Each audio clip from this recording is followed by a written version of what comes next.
Big battles happen in this book as Conan takes on his lost love, and the Immortal Hulk comes face to face with Nyx. What's up, everybody? I'm Stan, and welcome to Detail Comics, where we go over comics in detail. This is going to be an irate review, and today we are talking about Avengers No Road Home, number 8, written by Jim Zub, Mark Waid, and Al Ewing. And overall, this is going to be bringing two real big battles to the forefront. First is the fight against Misery, which uses a lot of the other Avengers, and then, of course, the Immortal Hulk, Hawkeye, and Rocket Raccoon are going to go face-to-face with Nyx inside this kind of paradise dimension.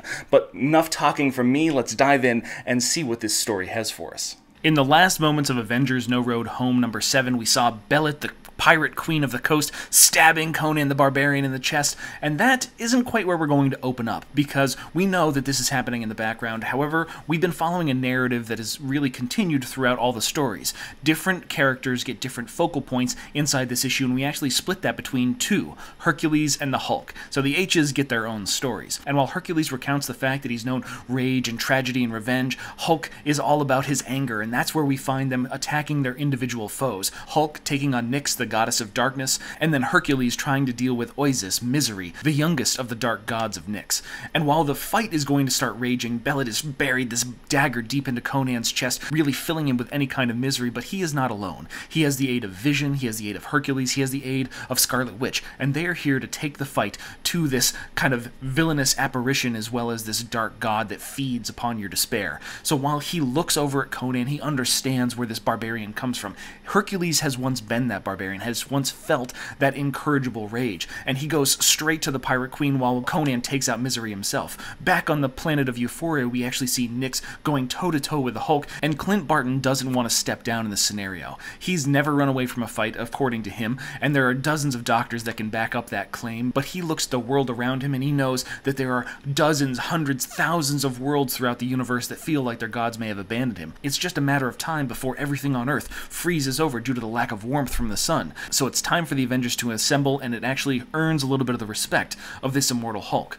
Back in Shadizar, we actually see the conflict continue between Conan and Misery as it feeds on all the despair and then explodes, sending these shards out into the other individuals, and they see their worst fears, their worst miseries. Jericho before Scarlet Witch in an almost undead-like state, Monica Rambeau existing at the end of time, watching the Earth and everything that she knew shatter and explode before her, Vision crawling at the grave of his young daughter, having left this world too soon. But the battle still rages on in Euphoria as Hawkeye fires 2 arrows at Nyx, but that's just merely a distraction as the Hulk grabs her by the skull and throws her through a mountainous range. He's feeling good, he's feeling strong, he's never been stronger, but it's no time for them to get complacent. Nyx is starting to throw everything that she has at him, which is exactly what the Hulk wants. Feed him that kind of rage, that anger. Let's see who's the strongest.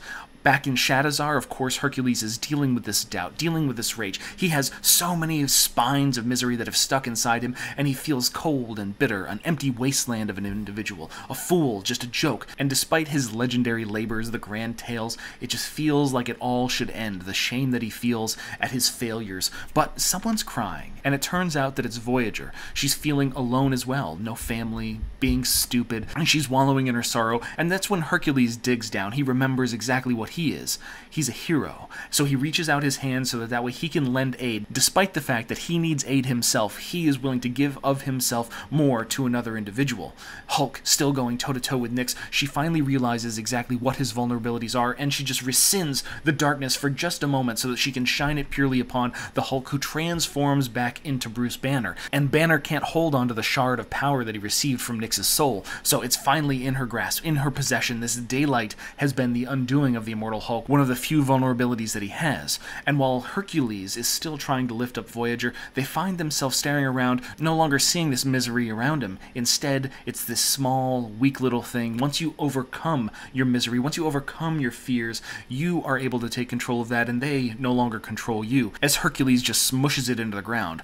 But this isn't time for rest. This isn't a time for congratulations. They need to find out where Nyx went, and hopefully Voyager, with the connection that she's maintained for such a long time, can pinpoint exactly where it is. Back on the planet of Euphoria, Nyx is still admiring the shard of power she's stolen from Bruce Banner, but in the distance, she actually sees this mansion as well. And why does it have light on the inside, especially since she's taken it from everywhere else in the universe? Just in time for the Avengers to arrive on Euphoria and come toe-to-toe with her, but she's absorbed all of this, and while she has bested them on their planet, on their plane, playing by their rules, She wonders aloud as she pulls the stars from the sky, how are the Avengers going to fare when they're on her territory? And that's where we leave Avengers No Road Home number 8, where the final confrontation, the final conclusion of Avengers No Road Home is really going to be taking place. This last fifth of the story going through issue 9 and issue 10, we've seen in a few different cases where there's this door that's going to be opening, the fracturing of the Vision. We haven't yet run across his story specifically,